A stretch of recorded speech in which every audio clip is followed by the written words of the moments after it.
Once again, you found yourself in a scene that would be comedic if the novelty hadn't already worn off the first 10 times. It would appear that, once again, no one took note at the last meeting. And not only that, but everyone had a different interpretation of the action items. Marketing didn't think they had anything to do. They did. And the legal team went and did something they didn't need to do. And everyone else just has no updates to share. Why is it that our days seem to get clogged with meetings that don't seem to move the ball forward? If this is a question that's been on your mind lately, then keep listening. Hive CEO John Furneaux is going to be sharing his proven formula for turning meetings from an ocean of glazed eyes and ambiguous outcomes into an interactive and collaborative working session that creates the clarity and the accountability that will drive your project's success.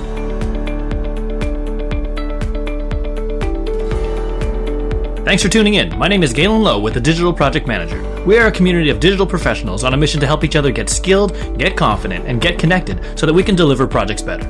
If you want to hear more about that, head over to thedigitalprojectmanager.com. Hey everyone. Thanks for hanging out with us on the DPM podcast. My guest today is the co-founder and CEO of Hive, a collaboration-oriented company that develops an AI-based project management tool used by brands like Uber, Starbucks, WeWork, IBM, and more. He holds a master's in mathematics and law from the University of Cambridge. He can fly a plane. He cycles through East Village religiously, and he taught himself to code specifically so that he could build his product. Some say he's a man of sheer will, others say he's a disruptor, but more than that, he is a self-professed teamwork nerd and is extremely passionate about collaboration culture and effective meeting management. Today we're going to be talking about his recent article on the Digital Project Manager titled How Bad Meetings Can Kill a Good Project, and just generally dive into how we can make meetings less of a time suck and more of a collaborative propulsion engine for our projects. So folks, please welcome Mr. John Furneaux. Hey John. Hey, how you doing, Galen? And thank you very much for your kind words. I did my research on you leading up to this podcast, and I was very impressed. Really looking forward to this conversation, for sure. I thought maybe we could start just by getting to know you a little bit. One thing that really caught my attention about you is that your path kind of took you from mathematics and law to somewhere along the way switching gears and teaching yourself code and starting a software company. And it seems like there's a sharp left turn in there somewhere. And I just wondered, what inspired you to make it your mission to help folks collaborate and deliver projects better instead of, a more traditional math or law path? Yeah, for sure. I think, it's absolutely a fair point. I think it's that I'm obsessed with human psychology and, more specifically, how humans work together. I think it's an age-old question that sort of will never be solved. We can only get better and better at it. And for me personally, that took me I found law very interesting because law helps us resolve disputes between people, right? There's always two parties there. I found it super interesting. And then into consulting, I realized quickly that I was obsessed with how tools can help a team accomplish more together. At the most basic, if you think about those games you did at summer camp or something where you're trying to, build a bridge with paper and sticks, like I always found that interesting. And then through now to helping, organizations of 100,000 people, build that paper bridge with sticks together better across a large organization. I love that. Yeah. Paper bridges and sticks at scale. But I love that. It is one of those things that, we're never going to crack the nut on. We can always get better at. And I think that's the power of humans in general, just being able to collaborate and get something done that we couldn't get done on our own. So I think that's a great mission. And I'm seeing the tie-ins now. Speaking of human collaboration, we're in the middle of a pandemic and the state of the world is perhaps a bit suboptimal right now. But just wondering, is there anything in your life, personal or professional, that's just making things a bit more awesome, a bit of silver lining? There is. Continuing the nerd theme, I'm one of the people who watched the Queen's Gambit, and it got me interested in chess. Hadn't played since I was a little kid. I have to say, it's wonderful. I think it gives me a relaxation and space away from the day. And I find something I found very interesting in my own journey. I think it's very good to keep your own mind healthy. Is that taking on different hobbies or challenges encourages your brain to think in different ways. So when I'm flying, it makes you very, very sort of risk averse, safety conscious, all those good things. And for me, the newest thing that I'm teaching myself is how the game of chess can teach us to be a step ahead, especially in an environment which is, gently adversarial, right? You are competing against somebody else. And so it's really fun to think about how some of the horrendous blunders that I can make on the chessboard can help me avoid avoid the same stuff in real life. So that's brought me great joy in the last couple of months. And actually, for our listeners, those are two great project manager hobbies, by the way. So flying a plane in terms of risk management, and chess in terms of looking ahead, gentle adversarial sort of relationships. And are you playing against human opponents or AI or both? Human opponents, because as from before, it's the people side I find interesting, right? I'm not trying to be world's greatest chess player, but I find it fascinating to again gently compete with folks and see what people are good at spotting, where the holes are in the way we think, how strategies work better with maybe a weaker player versus a stronger player. Super, super interesting. I love that. That's so cool. Very cool. All right. I could probably talk at you about chess all day because I find it fascinating, even though I am not a great player myself. But maybe we can talk a little bit about this company that you've built, this organization. Maybe tell us a bit about Hive and the product that you create. What is Hive exactly? Yeah, for sure. To make it easier for people to get in the right zone straight away, think project management, right? Think it's been a category that's been around for a good period of time. That is certainly the family that we have sprung from, right? So think the ability to know what your colleagues are working on, what you need to work on, what the overall shape of your project plan is, and same for day to day. We believe that we're part of a new generation of which there's 2 or 3 platforms available today where what used to be a construction manager's huge project plan because they're building an oil tanker and they need that stuff, but the rest of us mere mortals do not. We believe that the world has changed such that tools can help you every day, not just because you're working on what might be perceived as a complex project. If you think about some of the techniques that some of your audience will be very familiar with around, PMO techniques or agile, those kinds of things, we're seeing the explosion of that in normal day to day. A very specific example would be it took a darn long time, but many marketing teams now copy that same agile methodology, right? And if you think about it, it's a discipline that suits it very well. I've always got too many things I could do. I've always got a list of ideas. Is it smarter to plan out 12 months of our marketing strategy? Or is there a pretty good argument that the world changes so fast around us that we're better off saying, here's the best option right now, and we're going to take a look fresh again at our backlog in 4 weeks' time and pick our favorite, rinse and repeat, and before you know it, you're very close to a tech agile approach. I love that. I've talked to so many marketing teams that are like kind of figuring out agile right now, but it's exactly as you say. It's staying up to speed on what the market is doing and iterating on those ideas and having that backlog, but having to prioritize it so that you're not just trying to do all the ideas at once and sort of executing on a year-long plan or a 3-year plan or something, to that extent. I mean, we could not be in a better time now to observe the fact that the 3-year marketing plans of 2020 weren't the right way to go at it. Do you know what I mean? And those organizations Absolutely. Who are able, and we've seen it around us, right? We've seen some brands move very quickly, right? Adjust market positioning, go for market opportunities. Why? Because they had it culturally in their DNA that they could look afresh each time and not be stuck to, a 3-year commit. Absolutely. Not even just agile, but like agility, just as new. Yeah, 100%. I love that. Maybe we could talk a little bit about how Hive helps some of your customers deliver these projects and be nimble and help them sort of organize their ideas and collaborate.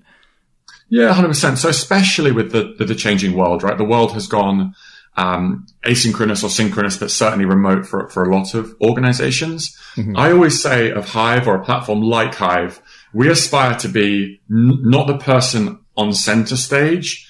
We aspire to be the men and women in black outfits, making sure that everything's ready on stage so that the actors can shine, right? Mm-hmm. If we do our job properly, someone shouldn't notice Hive in their day, if you know what I mean. Mm-hmm. Our job is to give you the right information at the right time so that you can focus on the stuff that you care about, that you're good at. So let me be more specific about that. If you ask many designers in larger agencies, they will say, my goodness, so much of my time is spent in back and forth with approvals, or back and forth with the brief, or back and forth with, I need to log my time. I need to go to a status update meeting where I sit there. I don't actually say much, but I've just lost 45 minutes that could have been, extended deep thinking time. Hive aspires to do all the things for the team that don't require the core talents of the team. Hive will never draw you a beautiful graphic. That's your job. But Hive can make sure that it seamlessly gets to your client, that the approval of that is super easy, that you never need to tell your manager that you did it because Hive's got that covered for you. Hive can do all those pieces so that if we do our jobs properly, you spend as much of your day as possible doing what you love and doing what you're super talented at. I love that picture of like the stagehands dressed in black, kind of being transparent to make sure that all of the play, so to speak, is sort of going as planned, but actually being quite invisible. And I was reading about the product and I was like, oh, AI-based project management software. Is it going to manage my projects for me? Not in the sort of literal sense of the word, but it is going to amplify my ability to do my job, to focus on, to your point, the human side of things, the risk management side of things, and things that we can't necessarily automate, but, so that we don't have to spend time, reporting up and saying, listen, my task is done, or receiving all those reports saying, okay, my task is done. Just freeing up people's time so that they can focus on what they do best. I really like that. That's very cool.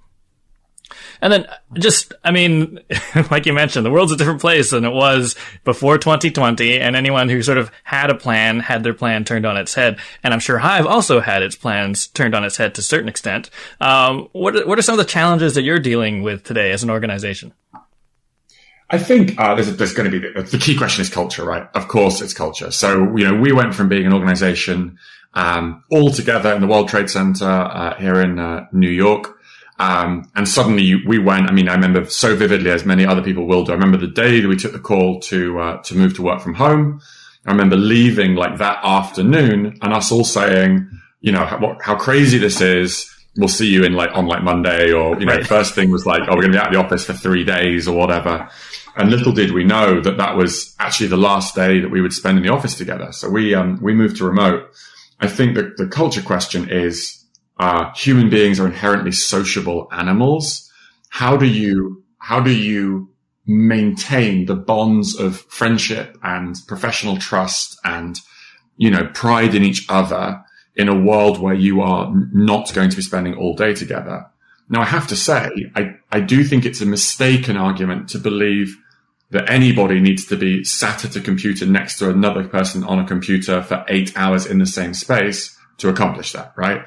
If anything, it might be too much time together, you know what I mean? But I think what we're looking for, which is what any sensible organization is looking for, is what's that halfway ground? How do we maintain bonds of professional friendship and communication in a world where we're not together at 9:15 on a Monday morning in around a water cooler? For sure. And has there been anything that really works or has been working for your teams? Well, we're going bowling on Thursday, which is pretty exciting. Ooh. So that's the return of the old school stuff.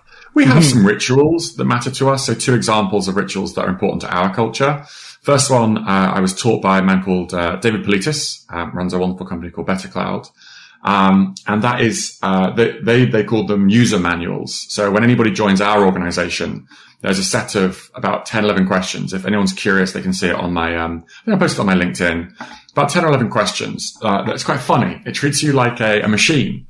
And as a machine, how do we operate you most successfully? So the questions are things like, when you receive feedback, how do you prefer to do that?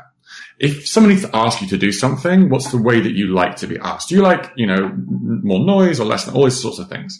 And that's super helpful in calibrating how to get the best from somebody, how to avoid stepping on someone's toes. Because there's also questions like, what have you found frustrating in prior work environments? And it's super, super helpful. So that allows us to be sensitive to each individual person's makeup, and everybody's is built slightly differently. And the second one that we personally do at Hive, we have a thing called Happy Hive on a Friday, where a whole company joins on Zoom, and super simple, super quick format. The rules are, you have to say, you're only allowed to pick one person. You have to pick one person and say one helpful thing that they did for you during the week. Ooh, so if you think about what that sort of manifests as, that means that, people spend 20 minutes on a Friday just hearing a series of things that somebody else accomplished, where that person isn't blowing their own trumpet, they're blowing somebody else's. So it's a very nice feeling together. If you think about another, the reason why I think this is quite a clever format is it's also our company status update meeting, Because if you think about it, if someone's listing out the things that someone else has done for them, by definition, the most interesting and impactful things from the week are going to be shared. So it's kind of like a 3-in-1, That's very cool. I love that. That's very cool. And I mean, coming back to the sort of user manual thing, one thing, we are so guilty sometimes as organizations of just assuming that everybody is going to like fit into a mold or work the same way. And what I love about Hive's philosophy is that it recognizes that everybody works a little differently. And it's baked into your product and the way that you approach some of these challenges. Yeah, we're grateful to one of our early investors, a man called Scott Owen from Rembrandt Venture Partners. When we first spoke to him, he said it's going to be very difficult to accomplish this at scale because people work so differently. And just as you said, Galen, I would say almost the first decision we made was that folks would be able to use Hive in radically different ways on the same team, and that would be okay. If I give you the simplest example of something that brought me great joy in the early days, we made this bet. We bet that one of the reasons why tools that people are very familiar with, like take Trello, for example. Trello, very, very popular with folks. And my bet was, I think it's the way it looks and feels, right? I think that's a big part of why it works for people. But then you ask somebody else and they're, Microsoft Project, absolute aficionado. And I thought to myself, but those guys often work on the same team, right? Imagine a team, multidisciplinary team. I've got a project manager. I've got a designer. I've got an engineer. I've got a marketing person. These folk are working the same project. So what tool are we going to use? Do you know what I mean? Because humans are different. So that was one of the first bets we made at Hive, was that you could view your project data in whatever layout was most natural to you. And I wasn't sure if this was a good idea or not, whether this was real or not. And yet now, when we introduce a new team to Hive, there's a very specific thing that we often do in our first meeting, which is when we first show to a group of people, we show the different layouts. And, people are like, I don't know where they're going with this. And then we say, okay, around this room, put your hand up or indicate, go around the room. Which one do you like best? Never in all my time of doing Hive, 5 years, have I ever had a situation where you don't get 4 different answers from the group. As in, it reminds you of the fact that these people have seen exactly the same options. And yet due to their individualness and their different, the way their brain functions, what they've seen before, they just prefer different things. And I think that philosophy is important in many aspects of teamwork, that you should never think to yourself, we're all trying to be the same, or what's the right way to do this for everybody. No, you recognize the fact that humans as machines and people are wildly different from each other. And you must keep that front of mind to be successful. I love that. I love that bet. I love that philosophy. And I love that sort of practice of just putting it up in front of people and just pulse checking every now and again. Have we become homogenous robots yet? Nope. Probably never will. Yes, exactly. I'm wondering if there's any top secret things on your product roadmap, knowing that, your plans, things shifted, right? And to your point, things shifted remotely, and some would argue things shifted in Hive's favor in the sense that everyone suddenly needs a different way to collaborate remotely. Sure. There's people working from home who just weren't used to working from home before. We're relying on SaaS tools a lot. Has there been anything that's been added to the product roadmap that you just genuinely were not planning in 2019, or any sort of fun tidbits that you can share? 100%, and it's a perfect segue into the article that we wrote. I had been blind to how important the meeting is in terms of successful project management, and I think the reason why it became so blindingly clear is somehow a bad Zoom is somehow even worse than a bad in-person. So if you're in a meeting that is unsuccessful and it's on Zoom, man, that's obvious. And so very, very quickly, we were like, hang on, this is an absolutely core paradigm to anybody working in a small or large organization. How are they running these meetings? Zoom fatigue, people not wanting to be on Zoom all day long, the loss of the ability to sort of tap somebody on the shoulder or bump into somebody physically means that meetings have become a different beast. And so your question was, what's changed our product roadmap? we're making a huge bet that we can deliver better meetings, that we can help people run meetings that are both highly accomplished and demonstrate their own excellence to their peers. Because I know that as a meeting attendee, if the facilitator of that meeting does a great job, it's one of the most impressive things that I experience in my professional life. I'm like, darn, that was good. God, that was tight. Like, you use every person like a conductor of an orchestra, you know? Mm-hmm, mm-hmm. I totally agree. And absolutely, a bad Zoom meeting is just exponentially worse than a bad in-person meeting. And yeah, maybe it's not appreciated enough. I think it's appreciated now, but maybe still not enough, that appreciation of facilitating a good meeting, especially when it's, a remote sort of video conferencing, situation.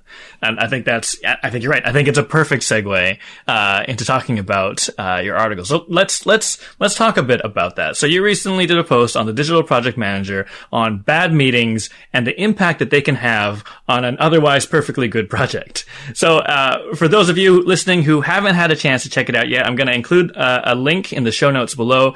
Check it out. It's an excellent read. And John, first, I have to say that as a huge meeting nerd and a perfectionist who is always putting a lot of effort into sort of planning a meeting only to have none of them really kind of go the way I'd like them to, reading your article was really sort of soberingly relatable. But let's maybe start from the beginning overall. So, we've kind of been hinting at this just in terms of meetings. They're not everybody's favorite thing. Sometimes they can be a huge time suck. So, I thought I'd ask just your take on why do so many people hate meetings, and why are our calendars still full of meetings regardless?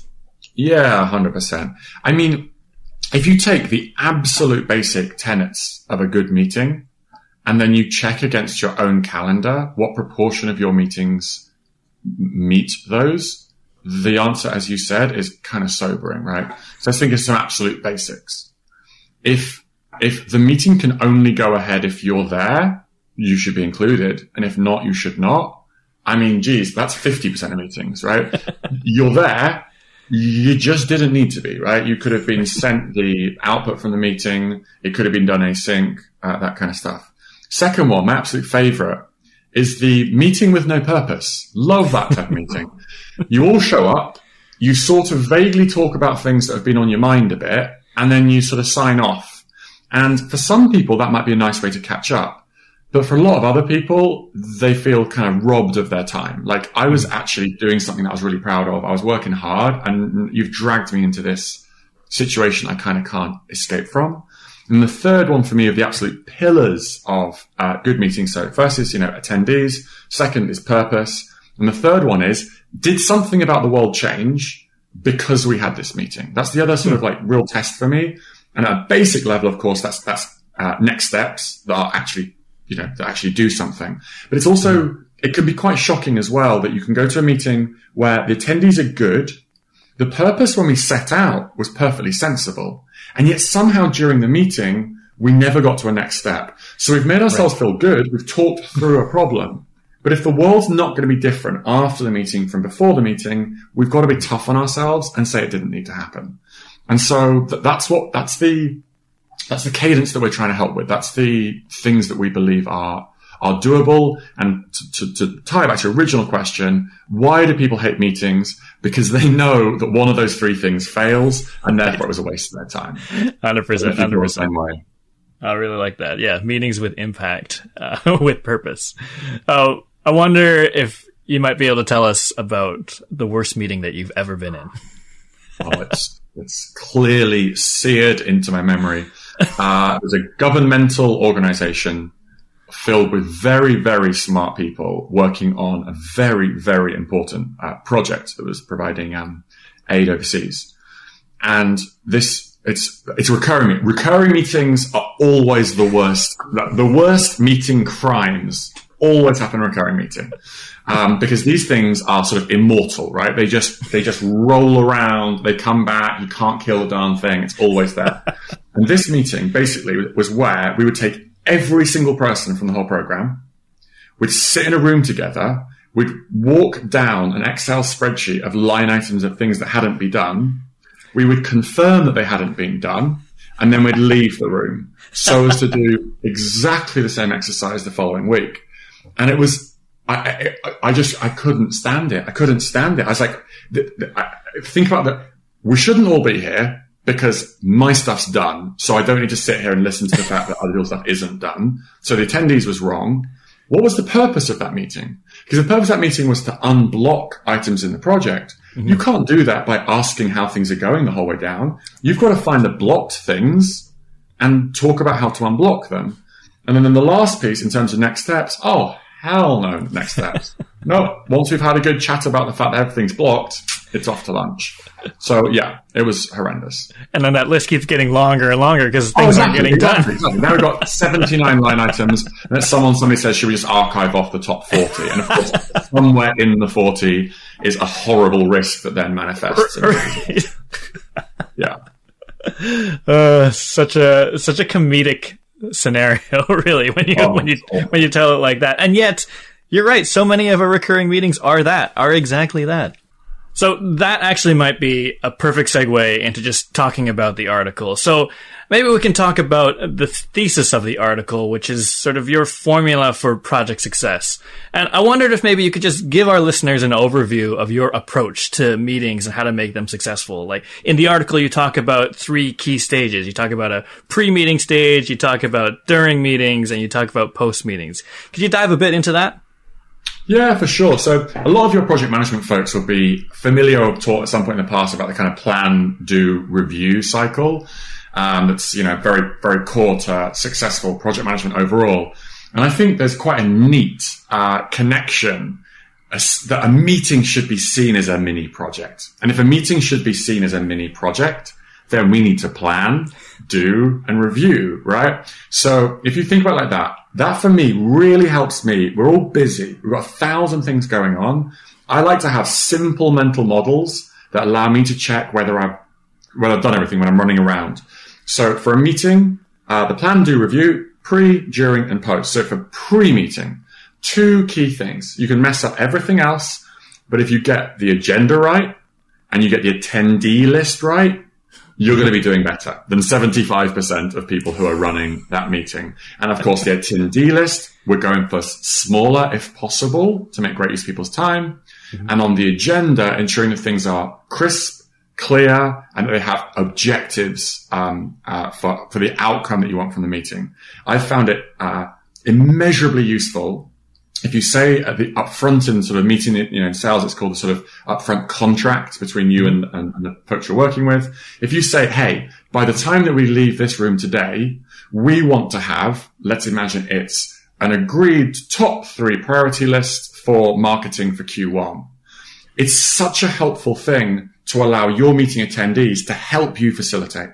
Because if one of your attendees is straying from that pathway, someone can say in a very polite, very calm way, hey, I think we need to make sure that we get to the top 3, things from marketing for Q1. It's a lovely guide to bring you back. So pre, agenda, and attendees. You get those 2 right, you're going to be in great shape.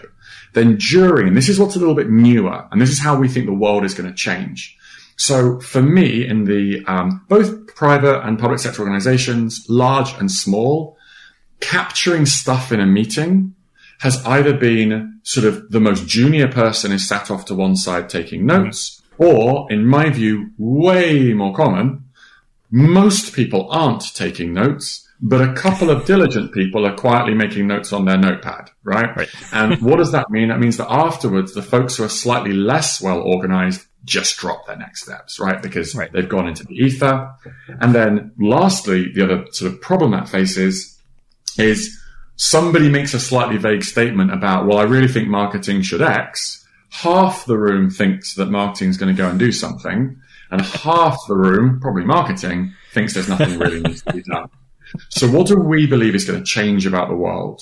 We believe that the next steps captured in a meeting are going to be visible to everybody as it happens, so that it's crystal clear that we are either taking on a next step or we're not, who's doing it. And of course, for the basics of a next step, often there's a timeline with it, right? So Bob is going to do X by next Friday. Lisa is going to do Y by next Tuesday. Everyone can see that clearly as it happens. Super, super, super clear. And then the other part there is to make sure that everybody in the meeting has the opportunity to contribute. A technique that I particularly recommend there is to call folks out by name. Again, in terms of character and personality type, there are folks who will simply not speak up, but they've probably noticed something that the rest of us have missed.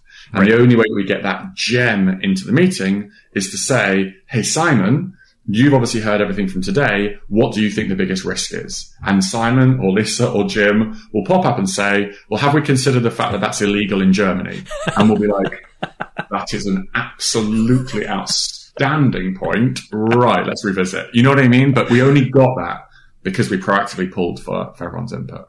100%. I love that sort of conclusion. Pre, during, and post. And then post, the key here. So let's imagine that we nailed the agenda. We nailed the attendee list. We showed up. We captured our next steps publicly. We got everybody's input. Now we're so close. We're so close to the line.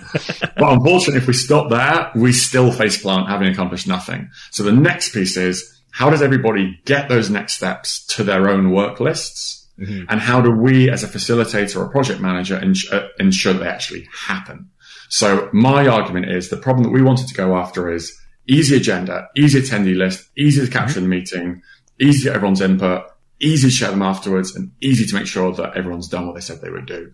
And that's the three pillars that we at Hive are trying to provide tech that makes it easier to do the best practice that you can do manually anyway. Does that make sense? It makes tons of sense. And I'm like, in my head, I'm thinking like, okay, yeah, like sometimes the barricade to all of that, even if we all have the best of intentions, what ends up happening is this sort of spaghetti mess of tools. And it's like in somebody's, notebook or Todoist or Evernote, or, you're putting it in Teams. There's a file in Teams with the minutes, but no one's finding it. It's not all in one place. Even if people wanted it, wanted to use all of these strategies for effective meetings, it sort of becomes, the Wild West in terms of tooling. But to bring it all together, which I think is sort of that vision of what Hive can help do, I think just streamlines that entire effort and sort of builds a culture around it. There's so much in there that I want to unpack. And I think my first point that I wanted to jump in at was just that the pre-stage. So one of the things you talk about specifically in the article is kickoff meetings. And I know my listeners and myself, like, we're obsessed with kickoff meetings, just getting a project started off on the right foot. And to your point, it is like the meeting that is a project in and of itself. But it's one of those meetings that like people just kind of think of as like a box you have to tick. Sure. You kind of show up and and information is going to get pushed at you. But coming back to this sort of upfront contract, yes, having an agenda, all fine and good, getting the right people there, all fine and good. But how do you set that expectation that everybody's going to have to do something in this meeting? It's not like a sit and listen meeting. I've been in a situation where I've crafted some of the best agendas like an agenda that I think is excellent. And then I get to the meeting and nobody's read it. Cause like everyone just got the invite. They said yes. They're like 11 o'clock. Sure. I'm just going to show up. they weren't even expecting it. It's an agenda. How do you get people to, participate or expect to participate? There's two techniques I've had there. So I think one has to be careful about trying to create things in a group. If we read human psychology carefully and we look at the studies that have been done by many talented researchers, groups tend to perform more slowly than individuals on their own. One of my favorite sort of proof points to this is I talked about the building bridges and towers in sort of summer camp earlier, and just very quickly they did a research. They tried different types of groups of people to see who could build the tallest tower or make the strongest bridge, and they tried like scientists, engineers, teachers, EMTs, various groups of people. Guess which group of people was by far the most successful in this exercise? What category of person? Project managers. And you would hope so, right? You'd hope construction workers, right? They're building the real bridges. Well, yeah. It turns out it's children. And the reason, so very young children, and the reason that young children do so well in these exercises is that they actually don't cooperate very much. They all go and pick up a piece of paper, and a piece of string, and a piece of whatever, and they just go and try and build this thing. Right. And essentially, trial and error turns out to be a very strong technique. for this game. Now, I'm not arguing that we should, only have children in our meetings. That'd be a strange workplace. But what I am arguing is that it's important that pre-work is done prior to the meeting, so that when we are forcing ourselves to move at the pace of the whole group, we're doing so because we need to. So to your particular example, what would I advocate for? If we have work that needs to be done together, I would be advocating that we expect Bob and Lisa to bring X to the table for the meeting for review and discussion. And that, Jim and Sally are bringing item 2 to the table for review and discussion. In my experience, the really successful thing is the gentle social pressure of knowing what I've done is going to be put on the table in front of everybody. So if, Bob and Lisa might fail to do that week 1, but they're not going to fail to do it week 2 because it's going to be really embarrassing when it comes to their agenda item and they have to admit we didn't get ready for this. So my advice would be exactly the same as that plan, do, review cycle, that the inputs to the meeting are critical. And sometimes those inputs are going to be very meaningful and need to be done. And as a facilitator, if I am using some sort of tool to see if we're ready for the meeting, I'm going to know prior and I'm going to ping Bob or Lisa and say, hey guys, it's going to be really embarrassing tomorrow morning. I think you need to pull your finger out and get ready, I really like that gentle pressure. Absolutely. And that's the thing about meetings is there is this social pressure inherently in a meeting period, that you can leverage. And it's not just a, hey, everybody get ready to, be ready to participate. It's actually like you are expected to bring this thing. And then to your point, even if it doesn't happen in that first meeting, well, the next time it probably will. Yes. And it's strange. People like that, right? In our days are so chaotic and full of, information overload that for someone to say to me, for this meeting, the one thing you need to do is give us your top 3, projects for this year. Great. Now I know that I've prepped for the meeting. I know it's black and white. I know where I'm at and I arrive. I've done it and I feel comfortable, as opposed to I'm showing up, not quite sure what's expected of me or what's going to happen in the meeting. Absolutely. No, I really like that. And then I think that kind of brings us to the next stage. So like the in meeting, one of the things you talk about is sort of this collaborative meeting note taking. And yes, I think the picture you painted earlier, it's like, usually the most junior person in the room gets asked to take notes and, they then shut off their brain and just capture, but aren't then involved in the meeting, or nobody takes notes. But this notion of like, everybody taking notes together, I think is a fascinating thing. And I think a lot of our listeners might ask, well, what does that look like in practice? Yeah, I thought it would be chaotic, but I was wrong. Social pressure and the way that we work stops it being. So if you take a note and you structure it gently and it has, think about like a Google Doc type canvas, right? And you have sort of official agenda and the bullets from the agenda. And then beneath you have like additional agenda items. And then you have like next steps. You get this very, very cool dynamic where we can all see them. And there's little social interesting things that happen, right? Someone will make a typo in the notes and somebody else will just go and tweak it as they're going through because they're watching it. They're not writing anything, right? So they just fix the typo. And then somebody halfway through who would have interrupted the speaker with another thing they thought of they want to talk about just pops it into the agenda items so that it neatly takes its place at the end of the agenda once the meeting owner stuff has got through. And if we run out of time, we're not going to get there. But that's the way it should be, right? Those extra items should play second fiddle to the main ones. And then the next steps are being written in front of us. So if there's one that somebody thinks isn't quite right, they can just say, hey, my understanding of that next step was that it had to be done by Friday, no? And everyone can see it. So everyone can fix our meeting outputs right then and there.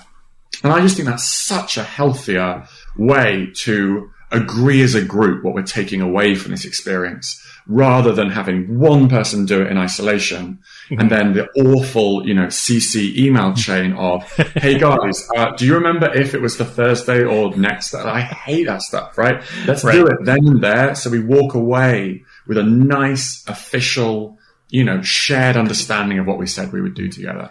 And I think like that's the key there is that I think coming into this, I was like, okay, collaborative note taking, everybody just automatically knows what to do. And like, how is that ever going to happen? But to your point, it's not. It's that it's kind of messy and it's collaborative and you have to talk it out.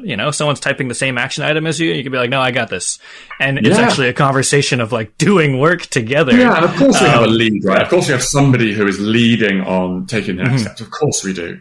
But it's the fact that we can all contribute to getting the best possible notes rather than one person doing it and any mistakes they've made are now in the record forever, Yeah. It's like peer reviewed in real time. Yes. Meeting minutes. Do you want to join the marketing team? We'll get you. Yeah, there you go. Awesome. Poach on the podcast. It's changed my life. It's changed my life. It's absolutely fantastic. I love it. I absolutely love it. And I mean, I think maybe even some of the post is true as well, because I'm that person who, I've taken the meeting minutes and the actions, and then I'm going to spend 15, 20 minutes afterwards cleaning it all up and making sure it all sort of makes sense and it's polished and it's something that you could, I don't know, print and frame on the wall, which nobody has ever done ever, but that's my mindset. But what is your take on that? Is it like whatever it is at the end of the meeting, that's what it is? Or is there value in sort of putting some polish on some of it afterwards? So here's what we find is the reality. The stuff that you're putting in that isn't, because of course that's true. Of course you want a polished thing, especially if it's a client meeting, that type of thing. So in our early sort of betas, alphas, people trying this, what we found was the stuff that they didn't want to send out was actually stuff that they never wanted to send out, but they didn't want to forget was true. So you're in a client meeting and you suddenly remember that X deliverable, crap, we've forgotten it off the darn list. I must write that down somewhere. I'm typing right now. What do I do? Right. And that's one of the reasons why the notes have to be secret and then polished and then sent out, because they've got stuff in that's basically sensitive. So the way that we attacked that was to simply have a private notes section. So the things that are popping into your head that are, I don't want to deal with this right now, I'm going to think about it afterwards, pop them in the private notes section so you can think about it afterwards.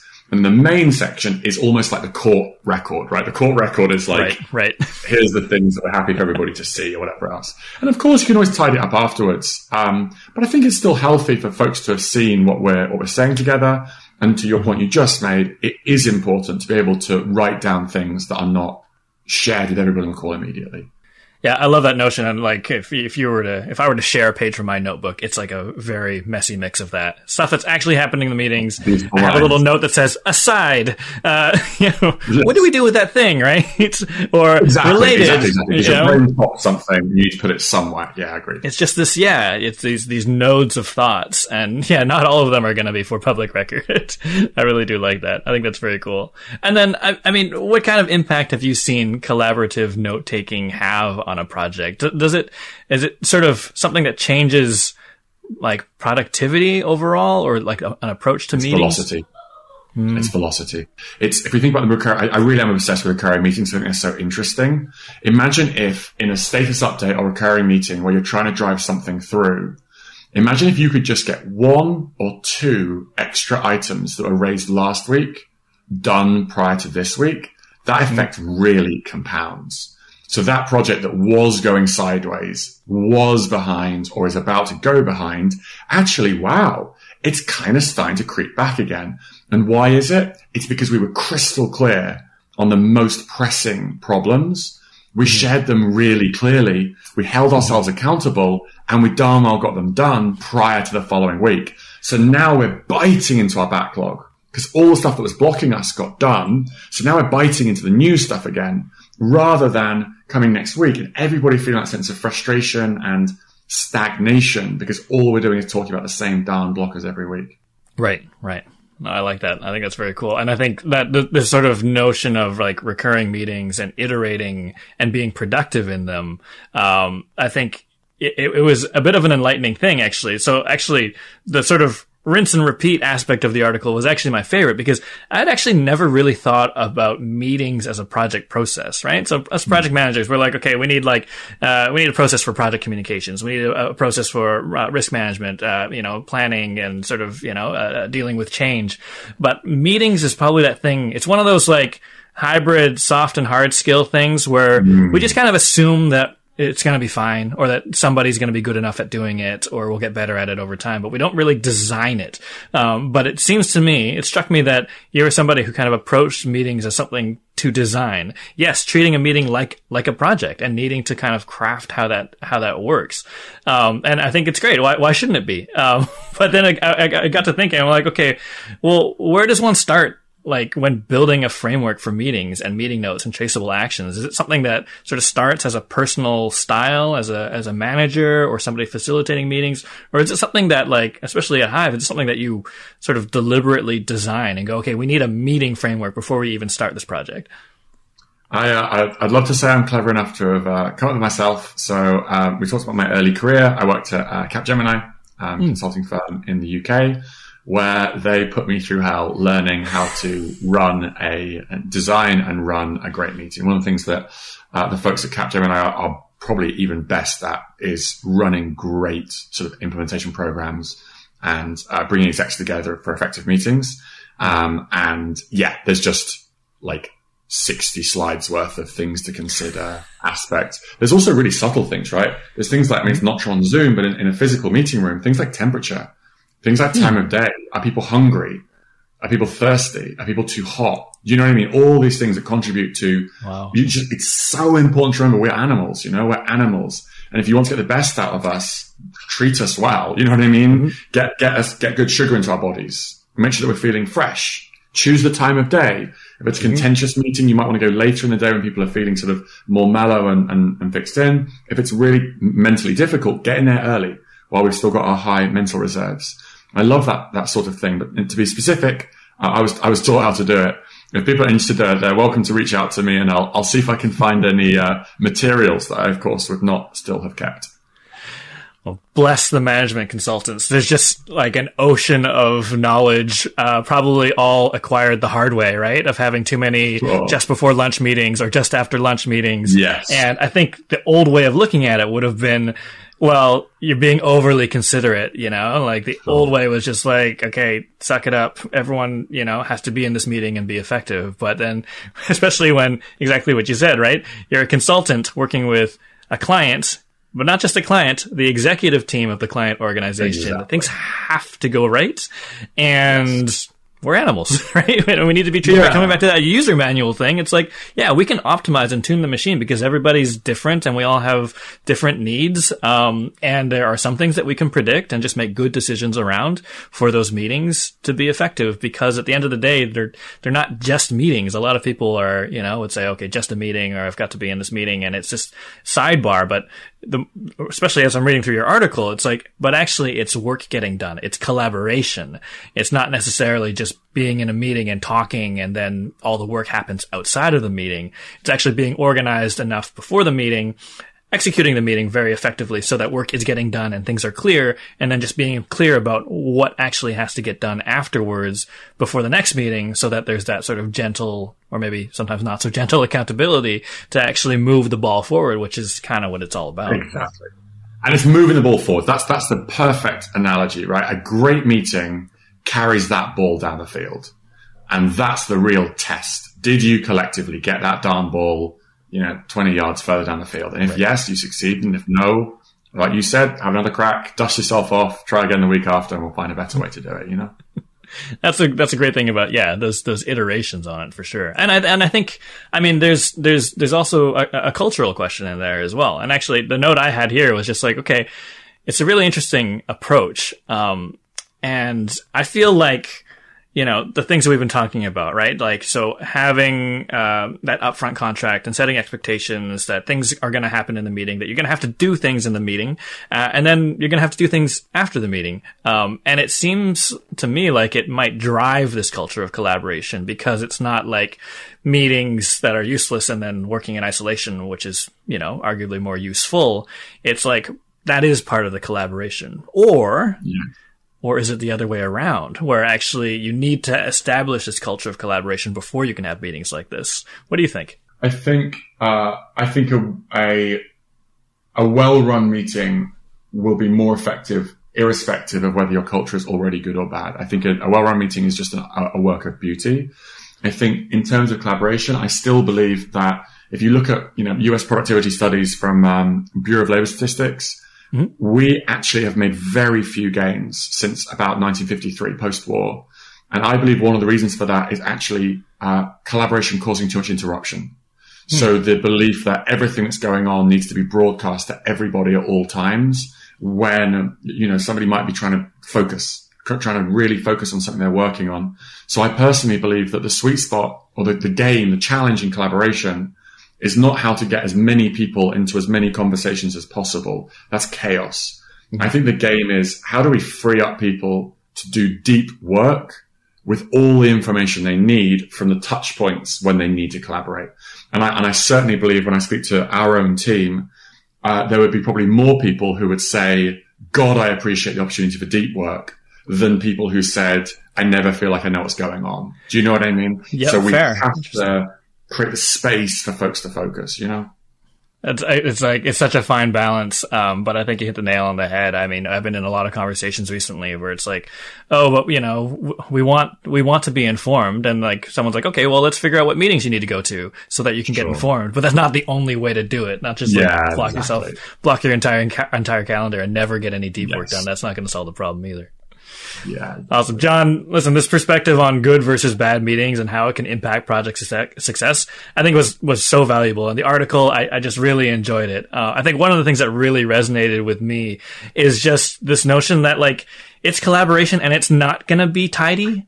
Because I think going into it, I was like, okay, collaborative note taking and like upfront contracts, and it's got to be all tickety boo, right? You need like, everything in a straight line. But actually what makes it work is that dynamic, is that communication in the room, is sort of not these like very siloed roles in a meeting even, right? You're the note taker, you're the person who talks and presents, but we're all going to like work on this thing together and we're all going to look at it together, and I'm going to fix your typo and that's okay. And we're actually collaborating on making, decent looking meeting minutes and getting work done at the same time.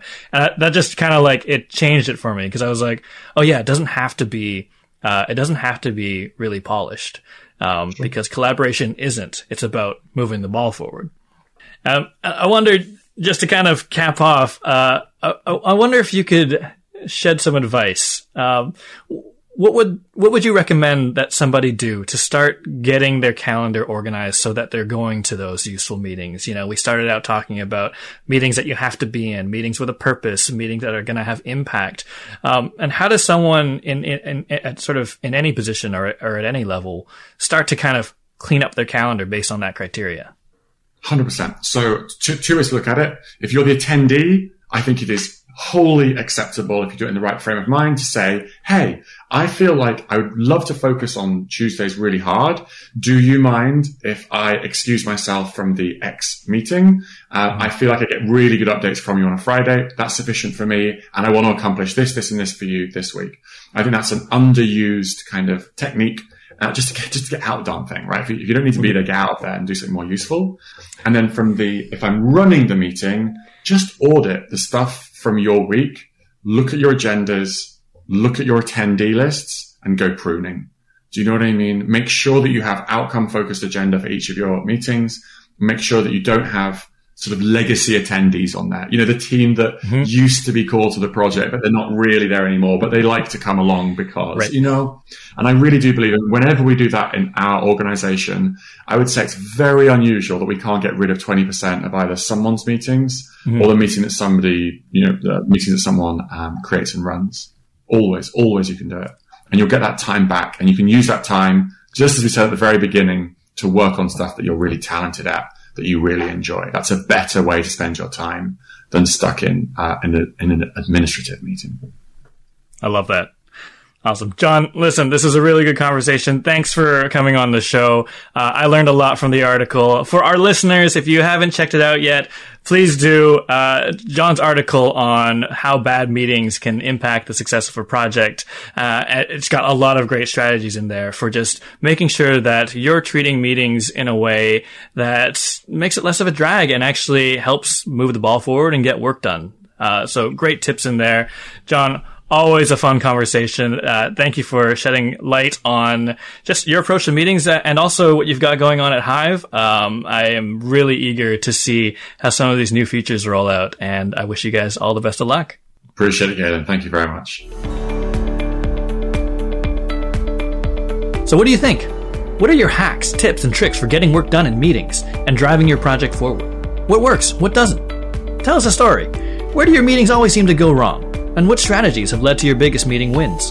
Tell us in the comments below. And if you want to learn more and get ahead in your work, come and join our tribe with DPM membership. Head over to thedigitalprojectmanager.com/membership to get access to our experts forum, our mastermind mentorship groups, workshops, live mentorship sessions, Ask Me Anything sessions with a variety of experts, ebooks, templates, and more. And if you like what you heard today, please subscribe and stay in touch on thedigitalprojectmanager.com. Until next time, thanks for listening.